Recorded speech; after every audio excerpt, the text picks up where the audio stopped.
Chennai super Kings first டைமாக கடைசி இடத்துல ஐபிஎல்லை முடிச்சிருக்காங்க. இந்த வருஷம் ஐபிஎல்லில் ரொம்ப சுமாரான டீம் எடுத்து ரொம்ப சுமாராக விளையாண்ட சென்னை சூப்பர் கிங்ஸ் அவங்க டீம் கேப்டனான ருத்துராஜ் கைக்வாதை ஆரம்பத்திலே இழந்துட்டாங்க.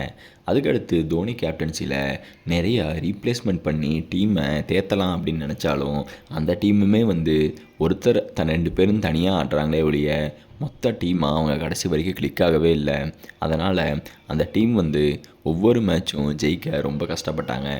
இது வரைக்கும் ஆடின 13 மேட்ச்சில் வெறும் 3 மேட்சை ஜெயிச்சு 10 மேட்சை தோற்று 6 பாயிண்ட் எடுத்திருக்காங்க. இது வரைக்கும் கடைசியாக இருந்த சிஎஸ்கே நேற்று ஆடின ராஜஸ்தான் ராயல்ஸ் மேட்ச் கூட ஜெயிச்சிருந்தா மேலே போயிருக்க வாய்ப்பு இருக்குது. ஆனால் நேற்று மேட்சை தோற்றதுனால 10வது இடத்துல கண்டிப்பாக சிஎஸ்கே தான் இருக்க போகிறாங்க அப்படிங்கிறதுல சந்தேகம் இல்லை. ஏன்னா ராஜஸ்தான் ஒரு மேட்ச்சை ஜெயிச்சு 8 பாயிண்டில் இருக்காங்க. இவங்களோட நல்ல ரன் ரேட்டில் இருக்காங்க.